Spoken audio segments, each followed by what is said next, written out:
기쁨과 사랑에 서신 빌립보서를 읽으며 말씀을 나누고 있습니다. 감옥에서 전하는 기쁨의 메시지, 이것이야말로 우리들에게 참 귀한 교훈이 아닐 수 없습니다. 기독교 신앙이 바로 이와 같은 역설의 진리를 담고 있습니다. 십자가를 통한 영광이 그렇습니다.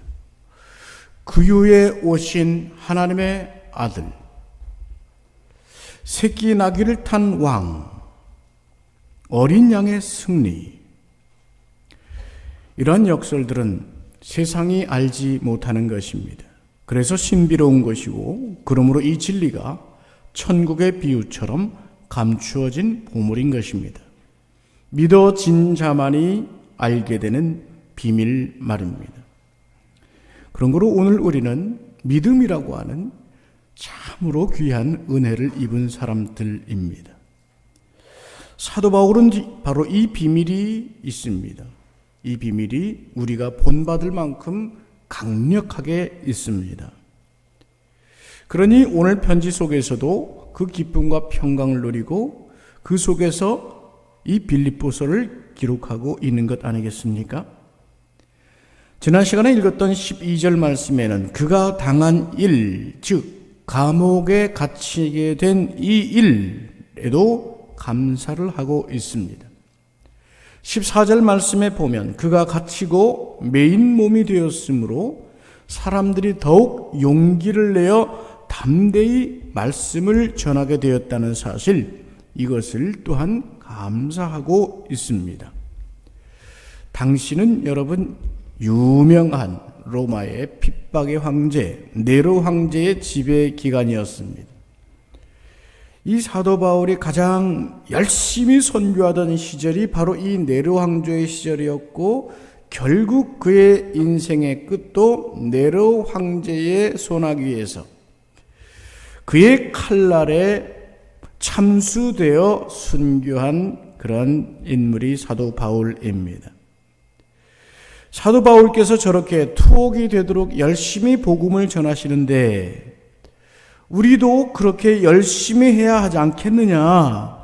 그래서 열심히 복음 사역을 한 사람들이 있었습니다. 그것이 사도의 마음을 기쁘게 했습니다. 바울에게는 이것이 감사한 것입니다. 그런 일로 인해서 복음 전파에 진전이 있는 것을 기뻐하고 있는 것입니다. 15절 말씀에 보면 오늘 읽었죠. 또 다른 부류의 사람들 이야기가 나옵니다. 바울 대신에 복음을 전하고 있는 두 부류의 사람들입니다. 한 부류는 사도 바울에 대한 투기심과 분쟁을 일삼는 마음으로 복음을 전하는 자입니다. 또 한 부류는 순전하고 착한 마음으로 복음을 전하는 자들이라고 했습니다. 앞에 말씀드린 투기와 분쟁의 마음을 품은 자는 사도 바울의 옥중 생활을 더욱 괴롭게 할 마음을 품은 자들이었습니다. 기억해 두십시오. 이것은 거짓 교사가 아니고 이방인도 아닙니다. 17절에 보면 그들도 그리스도인입니다. 거짓 교사 아니고 이방인도 아니지만 이 사도 바울에 대해서 좋지 못한 마음을 품고 있습니다. 여러분, 이것이 그리스도인입니다. 너무 그리스도인 이러면서 누구는 회개해야 되고 누구는 무릎 꿇어야 되고 자기는 아닌 것이냐? 그럴 필요 없어요. 다 그리스도인입니다. 그리스도인 안에 분쟁의 투기의 심리들이 함께 공존하고 있다. 이것을 생각해야 돼요. 이것이 그리스도인에 대한 바른 태도예요. 그리스도인이라고 대단한 거 아닙니다, 여러분. 잘 생각하시고 오늘 말씀 잘 들으세요. 우리 신앙에 어떤 이 세뇌가 잘못된 것 같아요. 하나님이 은혜를 주셔서 오늘 믿음을 가졌을 뿐 그리스도인이라고 대단한 사람이 아니라는 거예요. 잘 생각하고 잘 생각하면서 들으세요.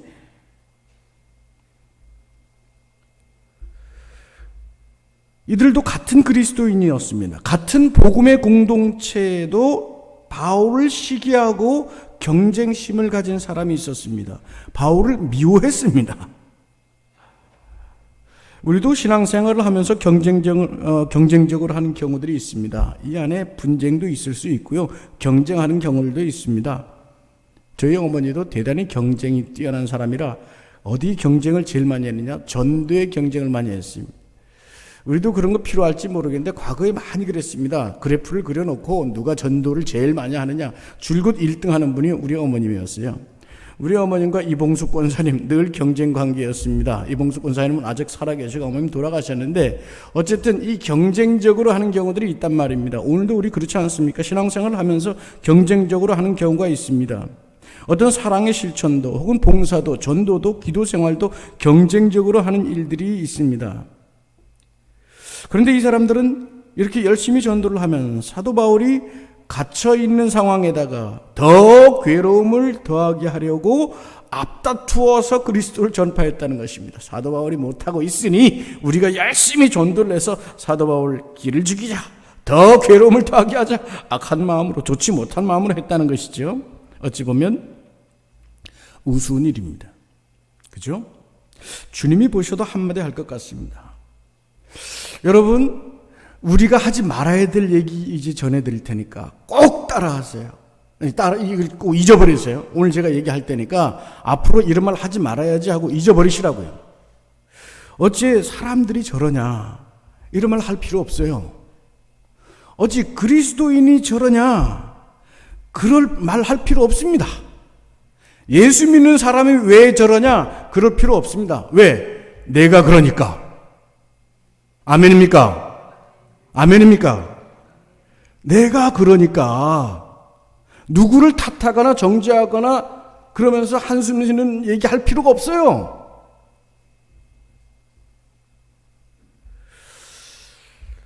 어느 교회가 가지고 있는 그 모든 어려움 중 하나는 부서 이기주의라는 게 있습니다. 제가 비록 신학한 지 한 35년 됐고 또 교육자 생활을 한 지 25년밖에 안 됐습니다. 그런데 모든 교회들 보면 이 부서 이기주의가 있습니다. 정부 기관들도 그렇다고 합니다. 환경부, 보건복지부, 여성가족부, 교육부, 여러 부서들이 각자 예산을 가지려고 편성하고 집행하는데 굉장히 경쟁적입니다. 아주 큰 싸움이 나고 그로 인해서 골치도 아픕니다. 경쟁적입니다. 근데 그렇게 해서 나타나는 행정적인 착오들이 많습니다.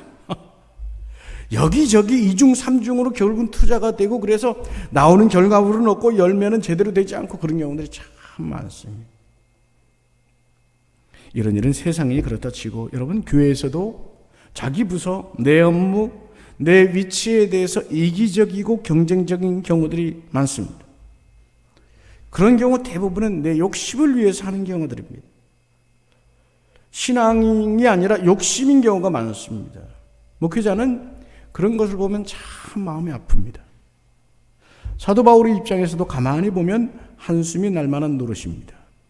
그런데 그가 그런 가운데서도 기쁨을 놓치지 않습니다. 다만 그는 바울을 돕기 위해 하든지 바울을 괴롭히려고 하든지 오로지 그리스도의 이름이 전파되는 것, 이것을 만족한다. 이것으로 족하다. 무슨 방법으로 하든지 주님이 전파되면 이로써 기쁘다는 겁니다. 그래서 18절 말씀해 보면 기뻐하고 또 기뻐하노라. 나는 매여 있지만 투기로 하든 분쟁으로 하든 선한 마음, 착한 마음, 어떤 마음으로든 그리스도의 이름이 전파되면 그것으로 나는 기뻐하고 또 기뻐하노라. 강조해서 그 기쁨을 표현하고 있습니다. 여러분, 이 놓치지 않는 기쁨의 근원이 어디에 있을까요? 사도 바울이 소위 승질이 없었을까요? 지난 주일 우리 사도행전 9장 읽었죠. 기질적으로 또 심리학적으로 보면 그는 격한 사람입니다. 또 성격도 급한 사람입니다. 또 분노에 차면 극도의 흥분에 이르는 그런 성격입니다. 한마디로 열정이 아주 대단한 사람입니다. 뜨거운 열정이 있을수록 그런 기질이 있을 수 있습니다. 그런데 이 글을 쓸 때 사도 바울의 문체는 참으로 차분하죠. 진심으로 평안의 심령입니다. 진심으로 기쁨과 사랑의 향기가 그 안에서 묻어납니다. 마치 연애 편지를 읽듯이 그 사랑의 향기가 솔솔 묻어나는 그런 문체로 읽혀집니다. 그 이유가 있을 것입니다.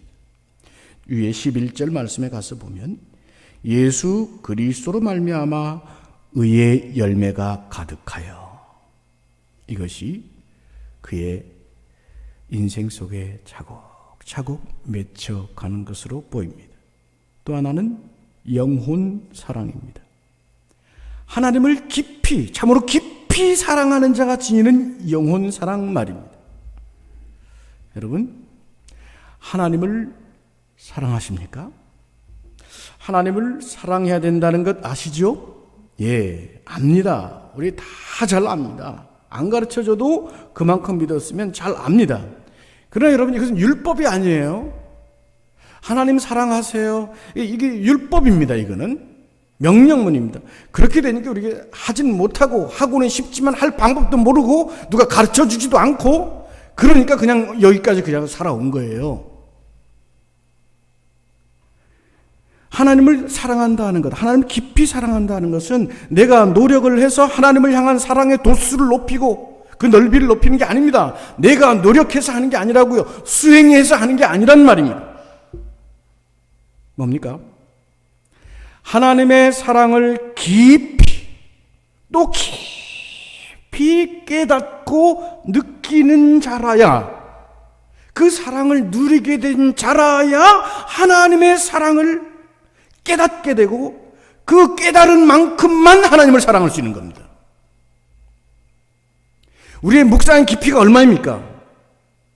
성경을 대하는 우리의 열심과 노력이 얼마입니까? 하나님의 사랑을 우리는 얼마나 깊이 깨달으며 고백하며 묵상하며 거기에 절절한 감사를 느껴봅니까? 그 깨달은 만큼밖에 사랑 못한다니까요. 그런 거로 우리가 하나님의 사랑을 제대로 알기 위해서는, 제대로 하나님을 사랑하고 싶다 한다면 하나님의 사랑을 진심으로 깨닫기 위해서 시간과 묵상과 또한 노력, 바로 하나님의 사랑을 향한 그 깨달음, 그것이 우리에게 필요하단 말입니다. 내가 해야지가 아니고 그 사랑을 느껴야 된단 말입니다. 그래서 우리가 성경을 읽는 것이고 오늘도 말씀을 만난 것 아니겠습니까? 요한일서 4장 10절 말씀 우리 한번 읽어보실까요? 요한일서 4장 10절 말씀.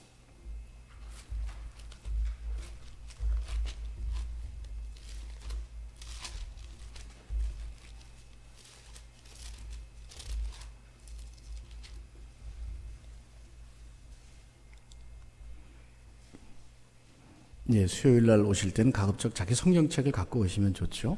예. 메모도 하시고 밑줄도 그어가시면서 보면 좋겠습니다. 다 같이 4장 10절 말씀 읽어보십시다. 함께 합시다. 사랑은 여기 있으니 우리가 하나님을 사랑한 것이 아니요 하나님이 우리를 사랑하사 우리 죄를 속하여 화목 제물로 그 아들 보내셨습니다. 아멘. 평생 주님을 따라 동행하고 주님께 직접 배웠고 또 사도로서 헌신하여 늘 주님과 했던 사람 사도 요한, 그가 깊은 묵상과 깨달음 속에서 우리에게 전해주는 말씀입니다. 우리가 하나님을 사랑한 것이 아니라 하나님이 우리를 사랑하셨다는 이 사실부터 깨달아야 됩니다. 시대에 나오는 이런저런 그 간증이나 TV에 나오는 그런 그 간증들 있잖아요. 그거 좀 분별해서 들으세요. 내가 뭘 열심히 해서 이런 복을 받고 저런 복을 받고 우리가 가장 먼저 깨달아야 될 것은 정말로요, 우리가 하나님을 사랑한 것이 아니라 하나님이 우리를 사랑하셨다, 이 사실을 깨닫는 거예요. 하나님이 우리를 사랑하시는데 얼마나 사랑하셨느냐? 그 아들을 화목제물로 삼으셨다고 했습니다. 뭡니까 화목제물? 하나님과 나와의 원수된 관계, 그것을 깨뜨리시기 위해서 하나님이 그 아들을 보내어 죽이셨다는 거예요. 하나님은 영원히 우리를 사랑하시지만 내 편에서 하나님과 멀어지잖아요. 자꾸 멀어지잖아요. 그 머나먼 동이서에서 먼 것 같이 그 머나먼 자리에 간극을 메꾸기 위해서 하나님께서 그 아들 예수 그리스도를 죽이셔서 십자가를 펼쳐 만나게 해주셨다는 말입니다. 이 사랑을 우리가 깊이 만나야 고요한 중에 깊이 만날 수 있어야 돼요. 그 사랑의 깊은 곳을 향하여 다가가야 됩니다. 이 사실이 마음으로 깊이 믿어지고 그냥 예수 믿습니까? 예, 천당 가기 위해서 믿습니다. 이게 아니라 정말로 마음속에 믿습니다. 이 고백이 진심으로 피 묻은 울음처럼 나오고 인생을 사는 만큼 살아가면 갈수록 직분을 가지고 살아가면 갈수록 그것이 더 깊이 더 뜨겁게 느껴져야 그것이 점점 내 속에 사랑으로 쌓여가는 것이요, 그것이 의의 열매를 향한 믿음의 전진이 되는 것입니다. 그리고 그러면서 하나님을 사랑하고 더 사랑할 수 있는 것입니다. 사도 바울은 바로 그렇게 자신의 마음을 지키고 있었습니다. 그리고 거기에 흔들리지 않는 평안이, 놓치지 않는 감사와 기쁨이 있었던 것입니다. 여기에 다시 한번 말씀드리는 기독교의 역설의 평안이 있습니다. 이것은 비밀입니다. 감추어진, 주님께서 천국 비유로 말씀하신 감추어진 보석 같은 비밀 말입니다. 어찌 보면 오늘 우리들이 이런 믿음을 가지고 살아가는 것이 세상 사람들에게는 비웃음을 살 일일지 모릅니다. 우리보다 젊은 세대에게는 이런 믿음이 비웃을 일, 무관심한 일일지도 모릅니다. 지금은 세상 사람들도 많이 익숙해져서 장례식에 예배하는 것이 많이 익숙해지는 상황이지만 과거 한국 기독교 초창기에 안 믿는 사람들은 장례식을 보고 천하의 쌍꺼들이라고 기독교인들을 지적했습니다. 유교를 믿던 사람들이었기 때문에 장례식에서 찬송가를 부르는 것이 도무지 이해가 안 되는 겁니다. 부모님이 돌아가셨으면 통곡을 해야지.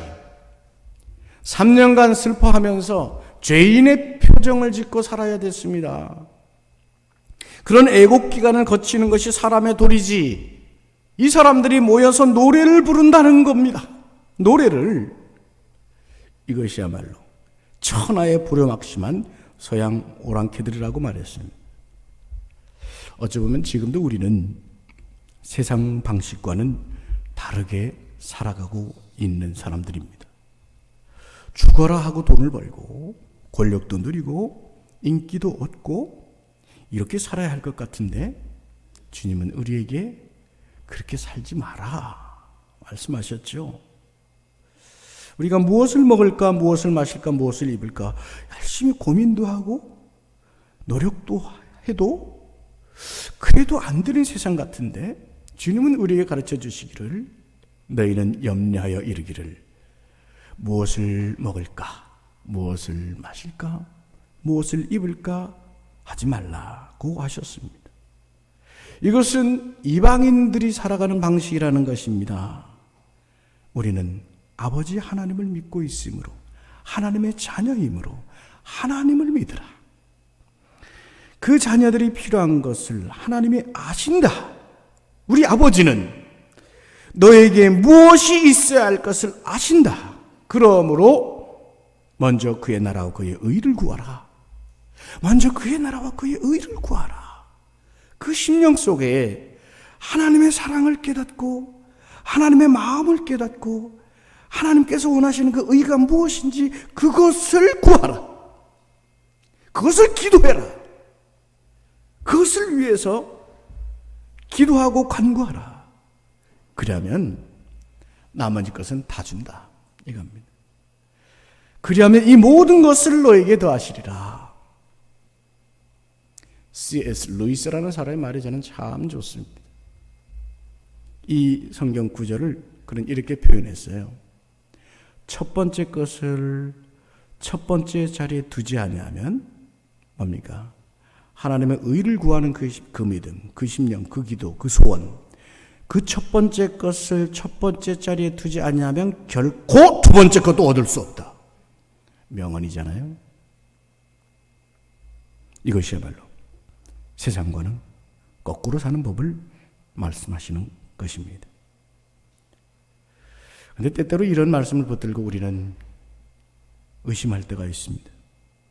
과연 오늘날 이런 삶을 사는 것이 가능한가? 되묻고 싶은 분들이 많을 것입니다. 농경사회에서는 보다 쉬웠을지 모릅니다. 당시 대부분 우리는 어딜 가든 걸어 다녔습니다. 걸어 다닌다고 하는 것은 그만큼 생각하는 시간이 있다는 것이고 유연하다는 것입니다. 밤이 되고 어두워지면 온 가족이 돌아와 아침까지 휴식을 했습니다. 옆집, 앞집 서로 만나고 도와주고 더불어 살아가는 마을 문화가 있었습니다. 여유가 있고 나눔이 있고 또한 묵상도 있었습니다. 지금은 도시사회가 되었습니다. 도시사회는 문명사회입니다. 걷는 거리보다 차를 타는 시간이 많습니다. 밤에도 대낮처럼 밝게 사는 세상이 되었습니다. 가족들은 뿔뿔이 흩어져 살고 앞집, 옆집, 뒷집 서로 만나며 살기에는 이사도 자주 할 뿐더러 열어놓고 살기에는 서로 불편하고 혹은 불안하기까지 합니다. 이런 사회 속에서 자신을 지켜가는 것, 특히 믿음을 지켜가는 것, 이것이 과연 가능할까요? 어떻게 해야 될까요? 우리 신명기서 4장 9절 말씀을 함께 읽겠습니다. 신명기서 4장 9절 말씀 함께 읽겠습니다.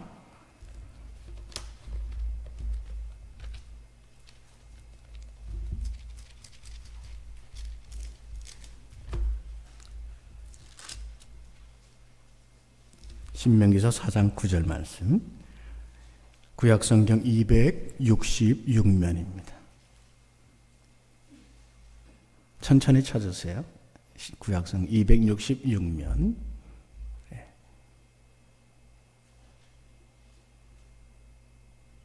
신명기서 4장 9절 말씀 한 절만 읽겠습니다. 함께 하실까요?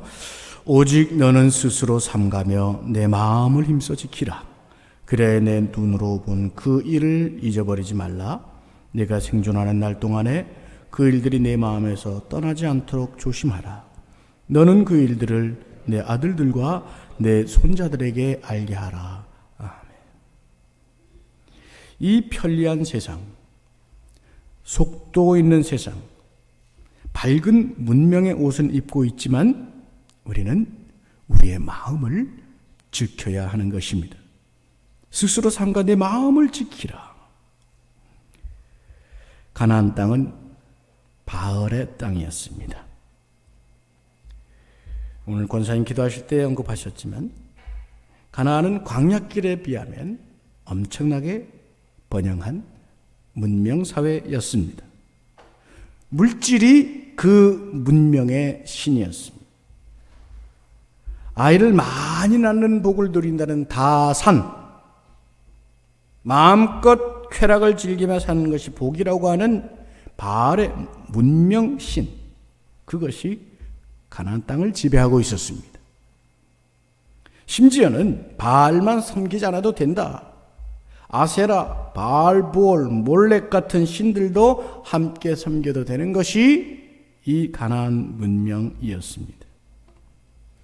소위 인간의 쾌락, 육신의 쾌락, 본능의 욕망, 모든 탐욕을 추구하는, 즉 인간을 위한 신, 문명, 이것이었습니다.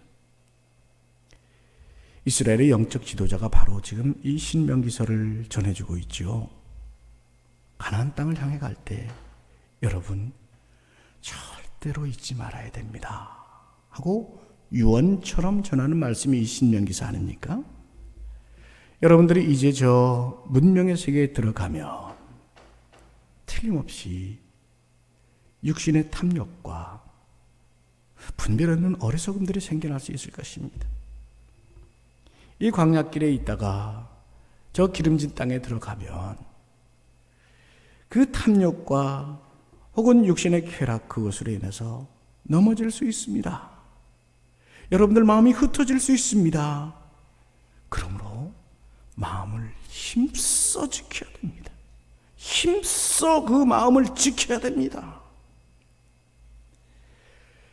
그것은 두 가지로 말씀합니다. 하나는 내 마음을 조심하여 반드시 지키라. 마음을 조심하여 지키라는 것이, 둘째는 너희가 본 믿음의 증거를 내 자손들, 아들과 손자들에게 잘 전하라.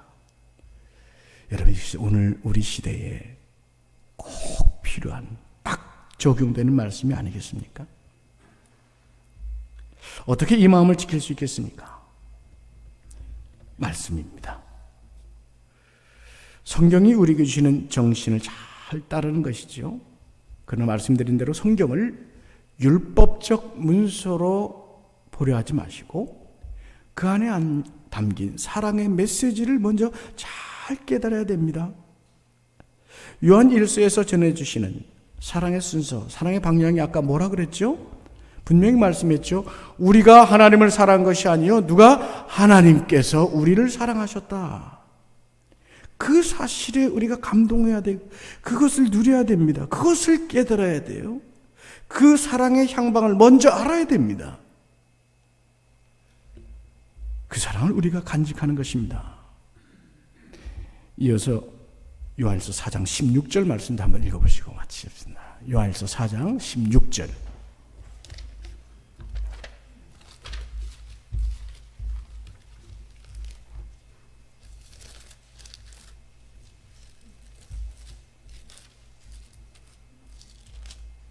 요한일서 4장 16절 말씀 다 같이 한 목소리로 읽겠습니다. 함께 합시다.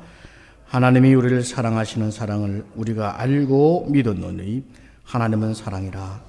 사랑 안에 거하는 자는 하나님 안에 거하고 하나님도 그의 안에 거하시느니라. 아멘.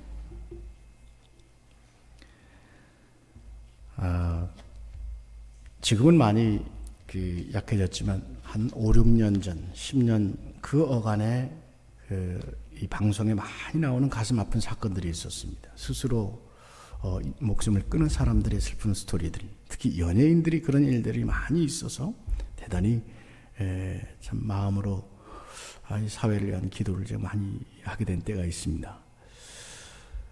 스스로 목숨을 끊는 경우, 혹은 여러분 우울증으로 고통하는 경우, 그게 뭐겠습니까?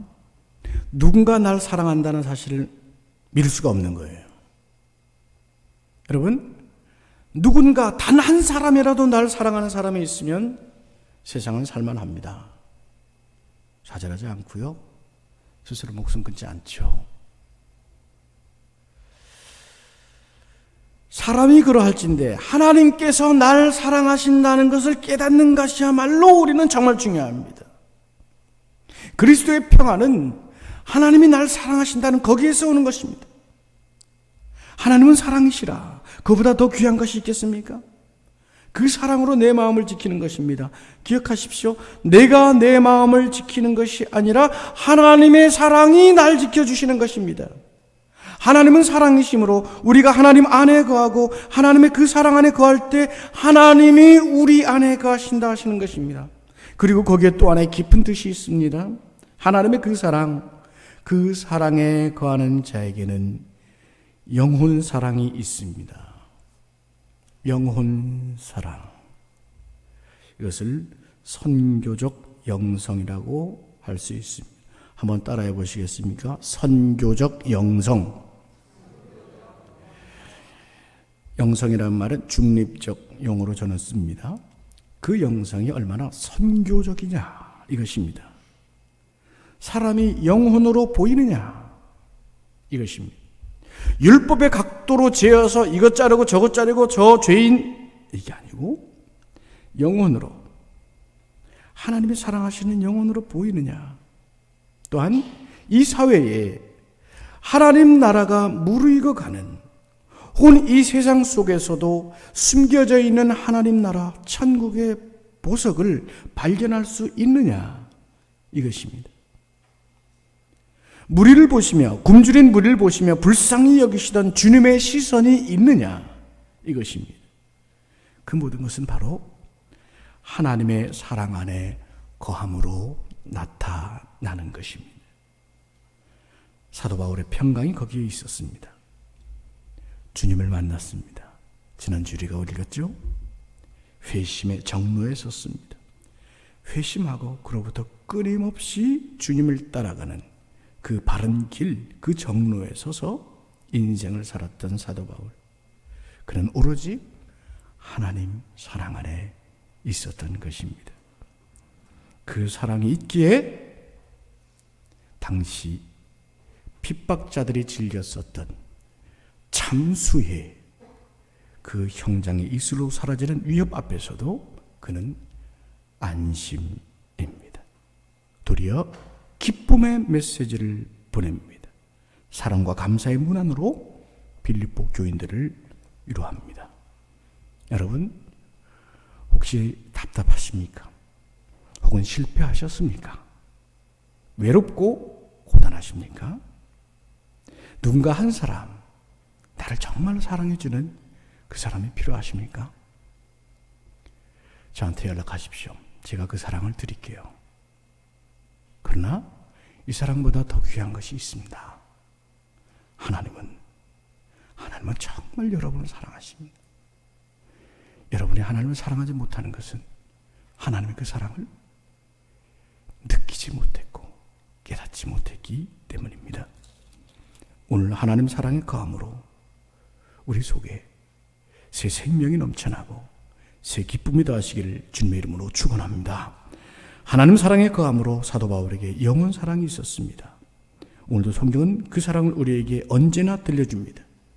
말씀을 사모하여 오늘도 주님 집에 나와 말씀을 들으신 여러분, 또 말씀을 사모하여 성경을 읽기에 열심히 하시는 여러분 위에 하나님의 사랑을 깨닫고 더 깨달아져가는 은혜가 있기를 주님의 이름으로 축원합니다. 또한 그 사랑 안에 거하는 만큼, 사랑의 깊이를 깨닫는 만큼이나 하나님의 영혼을 바라보는 그 사랑, 영혼의 사랑도 더하시기를, 그 복 누리시기를 주님의 이름으로 축원합니다. 하나님 아버지, 오늘 주님께 나와 주님의 사랑을 다시 한번 깨닫고, 또한 그 사랑으로 말미암는 평강을 깨닫고, 그 평강으로 말미암는 감사와 기쁨을 깨닫습니다. 주여, 우리를 사랑하시는 그 하나님의 깊은 사랑에 우리가 빠져들어가게 하여 주시옵고, 깨달아지게 하여 주시옵고, 누리게 하여 주시옵소서. 그래 우리가 하나님을 향한 사랑, 영혼을 향한 사랑도 깊어지는 의의 열매들이 사도 바울처럼 있게 하여 주시옵소서. 예수님의 이름으로 기도하옵나이다. 아멘.